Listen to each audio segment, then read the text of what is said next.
Kalau Cik faham masih kita Diulik mimpi. dulu mimpi. Are you ready? Santai. Santai.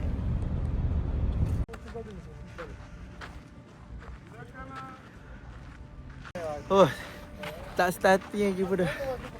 Bengar ni, dah bawa paha ni. Okay, Alhamdulillah. Hari ni kita akan test track baru Gua Hira, Jabal Nur. Kalau korang tengok sini, di jalan dia makin jauh. Dia jalan macam bengkok. Kalau dulu, yang track lama, dia boleh terus menegak. Jom, kita try bawa Fahad hari ni. Okay, ni adalah starting point dia. Tempat information center, korang nak membelah sini. Tapi kat atas pun boleh membeli lagi. So ini untuk first checkpoint. Jom ke next checkpoint.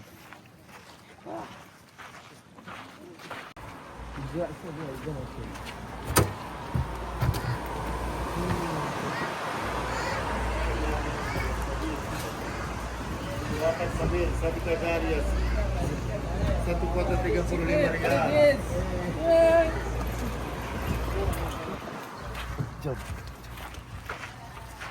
Kat sini ada dua jalan. Satu jalan landai, satu jalan bertangga. Tapi aku suka jalan bertangga lagi sebab jalan tangga ni akan shortcut sikit daripada jalan landai yang jauh yang amat kat situ. Kita sampai ke checkpoint yang kedua. Tu ada kedai kopi kat sini, kafe. Belakang tu kita nampak Clock Tower dah. Settle untuk satu tangga. Sama juga, rasa suka berjalan tanpa rasa tinggi, boleh jalan belah kanan. Suka menapak tangga, ambil kiri. Jom kita. Kalau korang lalu sini, jauh no.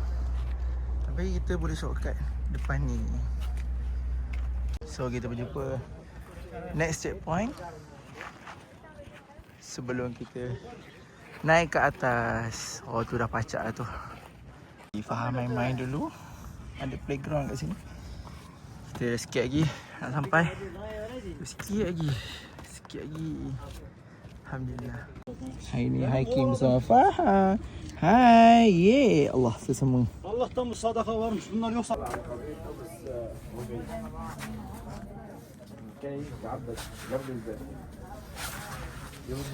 Nak kena turun pula dalam kita kurus ni. Bismillah.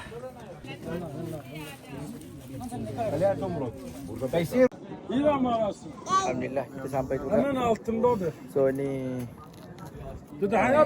suasana dia. Ada signboard sini. Jadi naik batu dengan kat Gua Hira tu penuh. Jadi kita orang sampai sini saja. Alhamdulillah. Fahad dah sampai. Yeay, alhamdulillah. Belakang Clock Tower tu. Ramai Hari ni ramai. Sebab boleh masuk dalam 2 orang je dekat dalam Gua Hira. So setakat ni saja. Jumpa next video.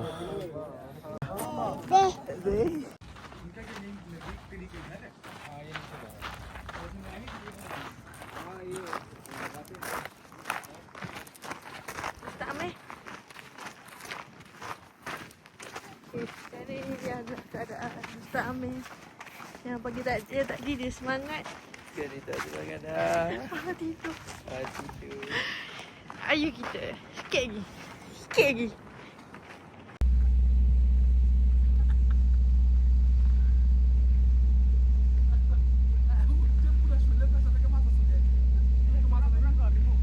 Okay, we have another satu checkpoint untuk sampai ke starting point. Lepas tu kita balik tidur. Lepas tu kita balik, kita tidur. Alhamdulillah. Fahad tidur nyenyak. Kita melontar jamrah dekat sini dulu. Kat kedai ni. Kedai.